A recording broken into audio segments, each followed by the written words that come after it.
अतुल सुभाष बांग्लोर एक नामी कंपनी रे एआई इंजीनियर रूपे काम करथिले जहाँकर न्यूज पूरा देश रे आलोड़न सृष्टि करिछि। 34 वर्ष अतुलंकर किछि पारिवारिक झगड़ा को नहीं पत्नी निकिता सिंघानिया सह छाड़पत्र case चलथिला Uttar Pradesh Jaunpur family court रे।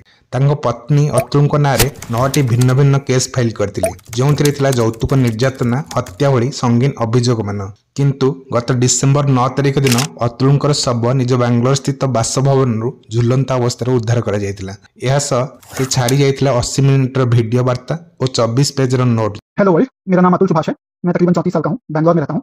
आज करने जा रहा हूँ। इसका कारण 5 लोग हैं। जहाँ उपरे चर्चा आरंभ होइछि भारत थिबा एकपाक्षिक आईन व्यवस्था उपरे, भारतीय विचार विभागर नंगा चित्र उपरे। जदियो भारतीय संविधान धारा 14 अनुसार जाति लिंग संप्रदाय नाम आईन कहा मध्य भेदभाव करिपरिबो नहीं, किंतु इंडियन पेनाल कोड रो धारा 498A रो किभली दुर्व्यवहार हुए ताहा एही केस रे संपूर्ण भाव प्रतिफलित होइछि। तबे कोन रहिछि पूरा घटना आसंतु जानिबा ए वीडियो माध्यम रे। जदि आपनको ये वीडियोटी भल लगुछि याकु लाइक सब्सक्राइब और शेयर करबा पे भूलिबेनी।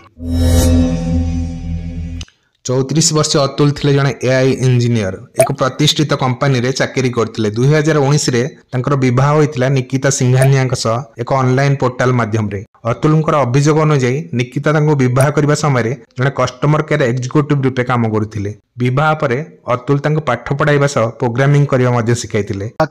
पहले ये कस्टमर केयर का काम करती थी, मुझे झूठ बताया था नौकरी के पहले। यह मध्य तांकर एक शिशु पुत्र मध्य जन्म नेइतिला। तबे निकिता अतुल को विभिन्न समय रे किछि ना किछि बहाना करी पैसा मागिबाकू लागिले, जहा द्वारा से अतुल ठारू 16 लाख रु अधिक टंका नै निज भाई और मां को देइतिले। यह परे से हठात एककालीन 50 लाख टंका डिमांड करथिले, जहा देबाकू अतुल मना करि देइतिले। यह परे आरंभ होइतिला विवाद। किछि दिन पर निकिता तांको घर छाड़ी चली जाइतिले और किछि मास निज घर रहिबा परे से अतुलंक नारे भिन्न भिन्न फॉल्स केस माना देइतिले। डाउरी प्रिवेंशन पई थिबा 498A रो धारा अनुसार जने महिला डिसाइड करि परिबे तांकर केस केउंठी चलिबो, जहा द्वारा निकिता तांको केस को उत्तर प्रदेश से चलाया पई डिसाइड करथिले। अतुलंक केस लडिया पई सुदूर बांग्लोर रु उत्तर प्रदेश आसीबाक पड़थिले। अतुलंक वीडियोर प्रथम अभियोग जौनपुर फैमिली कोर्ट जज नीता कौशिक उपरे। जदि अतुलंकर अभियोग सत्य होता है यह आम जुडिशियरी नंगा चित्र को पदार पकाई। संविधान तृतीय स्तंभ और इंडिपेंडेंट जुडिशियरी बोली जो धारणा रही केते बायस्ड ता अतुल अभियोग सामना को आसी। गत 3 वर्ष रे अतुल को केस लड़िया 120टी डेट दि जाइतिला, जो अतुल को 40 थर बांग्लोर जौनपुर जावाक पड़ता। आपण भावुथिबे कोर्ट रे केस पड़वा तो एक साधारण कथा, किंतु डेट अटेंड करिया पई बांग्लोर जौनपुर जीवा परे कोर्ट रे प्रकृत रे कोन हुए ता से निज वीडियो रे कहिसंती। धरा जो आपण जण वर्किंग ऑफिशियल आ बांग्लोर जौनपुर जाइछंती केवल निजर केस अटेंड करिया पई, किंतु अधिक समय रे आपन को जानिबा पई मिलिबो जे जज से दिन छुट्टी रे किंबा से दिन लॉयर मानकर हड़ताल पई कोर्ट काम बंद किंबा सही अंचल रे कोनसी पूर्वतन एमएलए विचारपति और अन्य मान्यगण्य लोकंकर मृत्यु होईची और सेति पई कोर्ट काम बंद अछि। अब आपन को फेरी आसीबाक पड़िबो। आमे एआई रो जुगरे पहुंचतिले मध्य जने साधारण लोक जानि परिबो नै गोटे दिन कोर्ट रो काम बंद ना खोला अछि। या कंफर्म करिया पई ताकू सुदूर बांग्लोर रु जौनपुर जीवाक पड़िबो। जदि भी सब किछि ठीक अछि सेदिन प्रतिपक्ष वकील कोनसी ना कोनसी बहाना देखाई एक नुवा डेट पई आवेदन करिवे ओ या अति सहज रे ताकू मिलि जिवो। चौथा, अगर कोर्ट डेट में किसी भी तरह सब लोग मौजूद भी हैं तो जो सामने वाला वकील है वो अगले डेट की मांग कर सकता है और उसे बड़ी आसानी से ही अगला डेट दे दिया जाएगा। एही भली किछि होइतिला अतुलंक सह। जेतबे अतुल तांको सुविधा अनुसार किछि लंबा डेट मागुथिले किंबा नै जो छुट्टी दिन शनिवार पड़ुथिबा डेट मागुथिले, सेतबे जज को सामने रे बसिथिबा पेशकार जज को आगरे तांको 500 रु 1000 टंका पर्यंत डिमांड करथिले। सबुठारु बड़ और संगीन अभियोग जहाँ अतुल आनिछंती ताहाला सेटाकर फैमिली कोर्ट जज नीता कौशिक नाम रे, जे तांको केस रो सेटलमेंट करिया पई सीधा सीधा 5 लाख टंका लांच मागिथिले। जेतबे अतुल जज को निजर दुख जणाइथिले, जज कर प्रतिक्रिया थिला जे से तुमर पत्नी से चाहिए तुम नाम रे मिछ केस देई परिबे और सबुठी सेमिति हुए एथिरे किछि भी करा जाई परिबो नै। तांको अनेक उपाय मध्य पैसा मगा जाइथिला। तेबे यह प्रश्न उठाउची आम इंडिपेंडेंट न्यायिक व्यवस्था उपरे।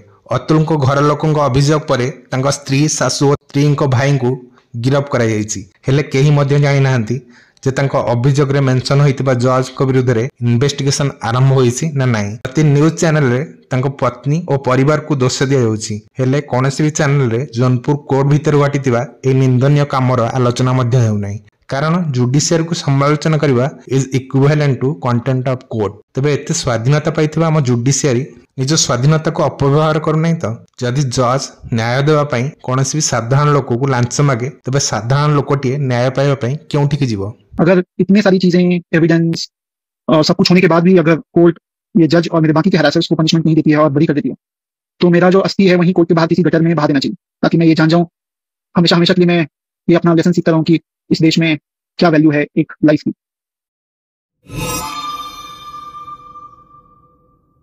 अतुल सुभाष का केस पर पूरा देश में भारतीय न्यायिक व्यवस्था और आईन रे संशोधन पर स्वर उठी। केवल अतुल केस में भारत में धनी लोक मैंने अधिकांश समय न्यायिक व्यवस्था को केवल आउ क्या हारास करने व्यवहार करती। भारतीय न्याय व्यवस्थार मूल मंत्र होउची हजार दोषी पचे खसी जातु किंतु गोटे निर्दोष दंड न पाऊ, किंतु आईन दुरुपयोग करी एटी निर्दोष को मध्य दंड दे दिया जाउची। न्याय व्यवस्था रे उत्तरदायी केही नुहंती, तेणु जड़े विचारपति अति सहजरे करप्शन भी करें, जहाँ अतुल सुभाष अभियोग आनिछंती। तेबे कौन पाई विचारपति विरुद्ध रे इन्वेस्टिगेशन स्टार्ट होइनी ता जुडिशियरी स्पष्ट करबा दरकार।